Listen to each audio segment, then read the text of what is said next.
What's happening, everybody? Welcome back. We're back. A lot has happened over the last 2 weeks. Both of us have been busy, so we're coming back to the Mandalorian episode recaps.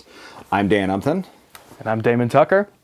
And we are covering 2 episodes this week, episode 5 and 6 of The Mandalorian. 2 of the funnest episodes of this season so far, and probably one of the most wildly solid episodes of live-action Star Wars possibly ever. So, where to start? Episode 5. Episode 5, The Pirates, which made me feel very vindicated, because that was exactly my prediction, was that we would see pirates come back. A little bit disappointed that we didn't see any Hondo. Yeah. But aside from that, I mean, literally everything that we could have wanted And out of a pirate interaction. But it also inched us much closer to our prediction of, and so did episode 6, of unified Mandalorians. Yeah. Started out with Carson Teva making pleas to the New Republic about intervening in this pirate attack that was upcoming. Oh, His right. theory being that had something to do with Moff Gideon. Maybe they're aligned with the former Empire. We got a fun Tim Meadows cameo. Yeah, the ladies Mandalorian.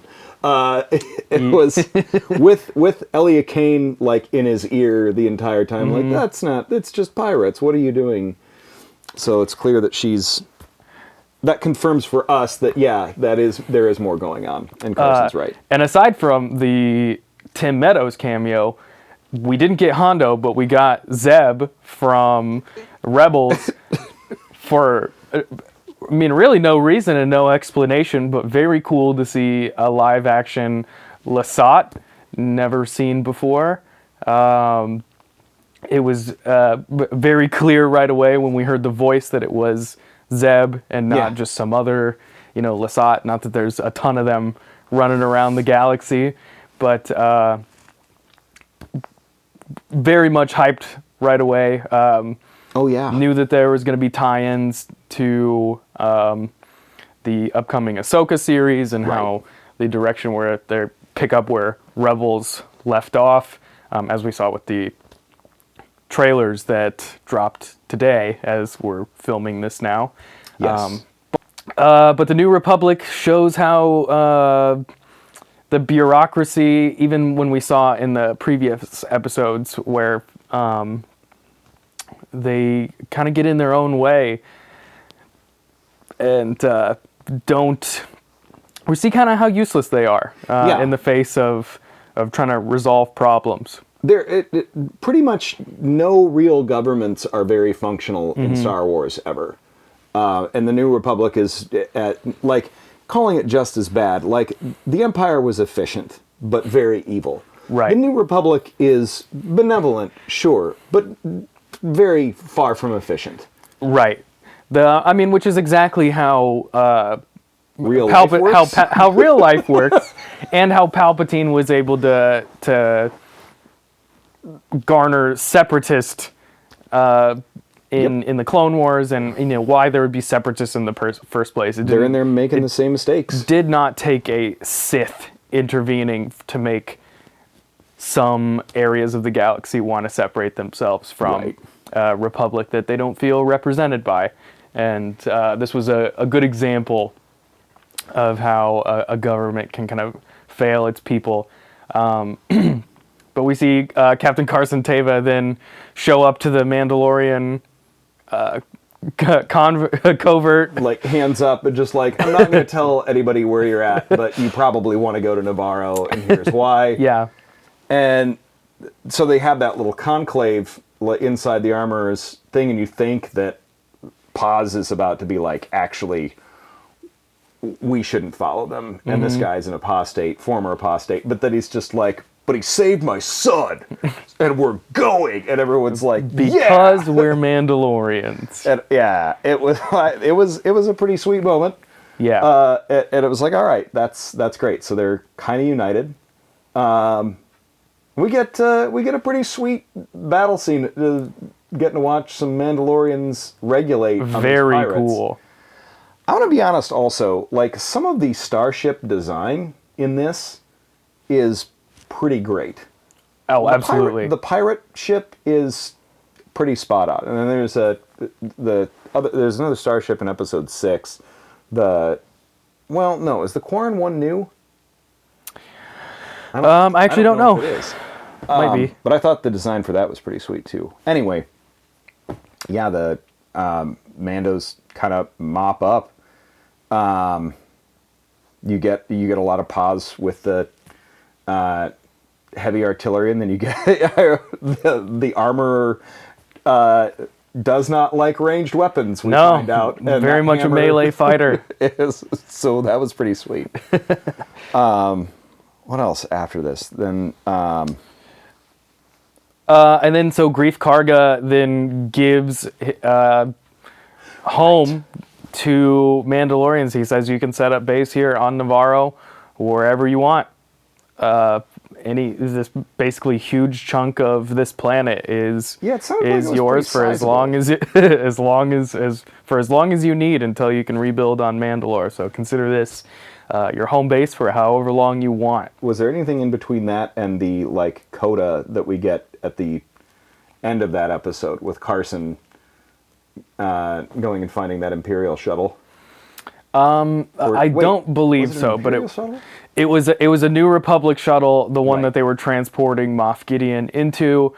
So that's where we get kind of left with that is that he sends in the probe. They find some remains of basically Beskar, implying that something Mandalorian was there. I think maybe that could be some kind of red herring, some kind of way that's thrown off. But also it's important to remember that Moff Gideon was in charge of the siege of Mandalore, and therefore he and his people would have access to potentially as much Beskar as they may need. Let me drop a little mini prediction here. What if Elia Kane is herself Mandalorian? And was involved in that? I wonder, maybe not related to anybody else, but maybe she's former Death Watch or something, or one of the, what if she was one of Maul's cult people when he was in control? There was also in Rebels, there were Imperial Mandos, which I'm spacing on their name of it too, but they had their own group of Mandalorians that sided with the Empire. Had some sick armor. The likelihood of her knowing that that's a thing in Rebels, which is again a huge blind spot for me, knowing that exists just piques my prediction of that. I'm willing to hedge a bet on it. That's who she probably is. She definitely gives off some vibes. Especially with Beskar, if there's trace of Beskar. And then that kind of wraps 5.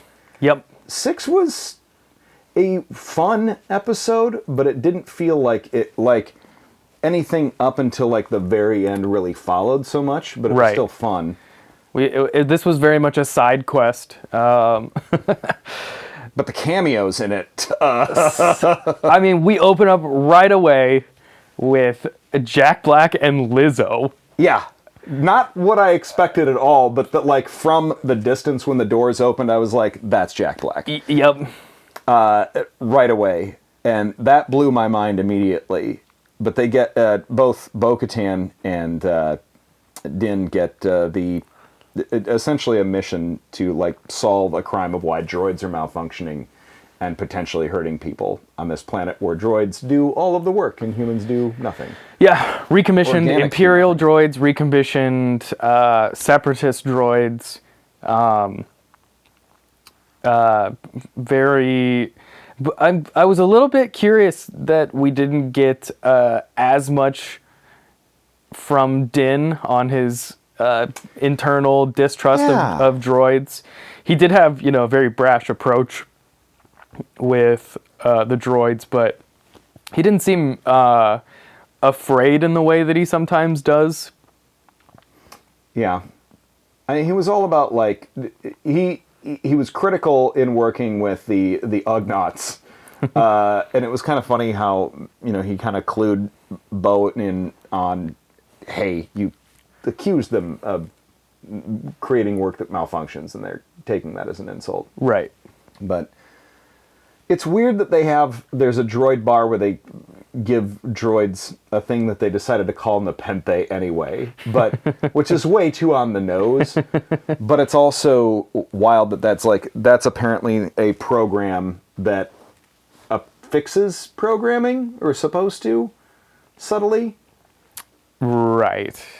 And so you're imbibing effectively a virus of nano robots. Yeah, some sort of nano droids that reprogram them to be hostile. Ultimately, by the other cameo this episode of Christopher Lloyd, a diehard separatist who remained feeling separatist even though he saw what happened with the Empire, is not a fan of the New Republic and just wanted to take it down by he was making the droids crazy.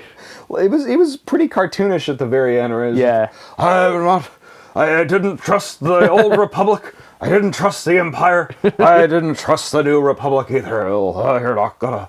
That's the best Christopher Lloyd I can muster. But which is funny because we kind of learned in the previous episode that you can't really trust the New Republic to fix your problems, but committing acts of domestic terrorism is probably not the best way to go about that. But right, you're not actually solving any problems where you might not be wrong about the cause of other problems, but just deciding that you're going to get droids to kill people because you are mad that Count Dooku got killed by Anakin Skywalker is a little... And they kind of lived in a little utopia. He had kind of a diatribe in the beginning where he talked about how the people there don't have to work and they don't have to do anything, and they kind of get to sit back and enjoy their life and live in basically luxury while the droids do all of the work for them. And the droids seemed like they were like, look, we live a lot longer than organics, and we were created by organics, so if we serve them, we're fine with this. Like, they didn't feel exploited. Right. And this, I really liked one thing that this episode highlighted about the droids in the Star Wars universe, which is that they do have a level of consciousness, and that they're not simply just machines. They do have desires and feelings and an ability. They are, restricted to programming. But you tell a droid that you're going to wipe its memory, it's afraid of that.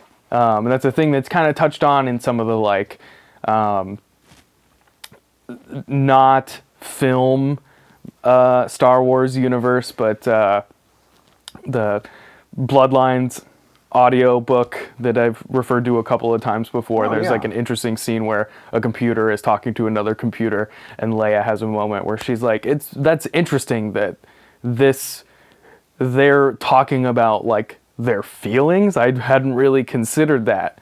There's implications of that between R2 and 3PO though throughout the original trilogy. So you get like at least there's seeds of that, but it's good to see that they're going into a little bit more depth with like how far that functions. Right. And also like their concept of time relative to organics and how they feel about 3PO got basically destroyed and dismembered and was like was traumatized by it kind of, but then just kind of shrugged it off after he got put back together and was like, oh wow, all right, well, back to work, I guess. And had his memory wiped a couple of different times too. So anyway. So they get their quest there leads them to they had to accomplish this task in order to be permitted to visit the Mandalorians, who were sort of working as the protectors of that planet.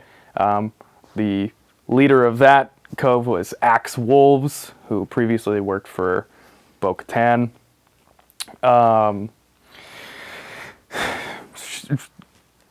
Which the one thing we didn't touch on from episode 5 was that the armor tells Bo-Katan, take off your helmet. That's kind of a big moment. Yeah. She says Bo-Katan walks both worlds. We need her in order to bring in the other people who aren't part of our group. Right. Important because this is the reason why they're on this planet in the first place. Right. Trying to get her fleet, trying to get the rest of the Mandalorians under them. And she just straight up challenges Axe to single combat for leadership of the rest of the fleet. And he's like, not going to back down. Yep, he couldn't. And he gets swung around a couple of times where, like, when he gets, like, the lariat or whatever that she hits him with and pulls him off of that wing, I was like, he broke his neck. He's dead. That's crazy. He has no helmet on. Like, anyway. But they fight, and Bo-Katan bests him. He's still like, you don't have the Darksaber, whatever. It didn't kind of makes a pretty convincing argument that, like, it's technically hers. Yeah, which is what I said a few early on, because we weren't sure who physically had the Darksaber, if Bo-Katan still had it after she rescued him, or if she did give it back to him. I'm sure that there was a small scene that we maybe just didn't notice and didn't do our due diligence to go back and check for sure. But it was kind of a question in my mind of, he was defeated and then captured, and then she rescued him from that thing and killed that thing. So does that, by property exchange, like, does that make it hers? And that's the exact argument that he makes to the Axe Wolves clan of Mandalorians. And they kind of hesitate, and he's like, well, and they all have to agree, because that does make total sense. So I was defeated. She defeated the thing that defeated me. They all agree that Bo-Katan is the rightful owner of the Darksaber, and then we have a cool scene where she just kind of pulls it out. Which, by the way, the Darksaber makes such a cool noise. It doesn't sound like a lightsaber. It has its own unique sound when it's unsheathed. I don't really know what you would refer to. It kind of sounds metallic. Yeah. In a way that lightsabers don't. Right. And it's also shaped differently anyway. So, I mean, you give it a bunch of different unique properties. And it's a fun... it's a fun MacGuffin that centers around the whole Mandalorian side of Star Wars. So I think, like, there's likely 2 episodes left. Yeah. And you were right about the pirates. We were right about the eventual, unite the clans. Yes. Unite them. And that's happening. So I think we're probably going to end up being right about Moff Gideon showing up and that's going to be a lead into season 4 or whatever they end up doing in between, which is flipping wild to think about. That the show's almost over. If they do 8 episodes, I don't know. What are your thoughts? Your predictions? I think we're likely to see Moff Gideon. I'm guessing the next episode. I'm guessing episode 7 is where we see Gideon return. And I think probably not the next episode, but before the end of the season, we get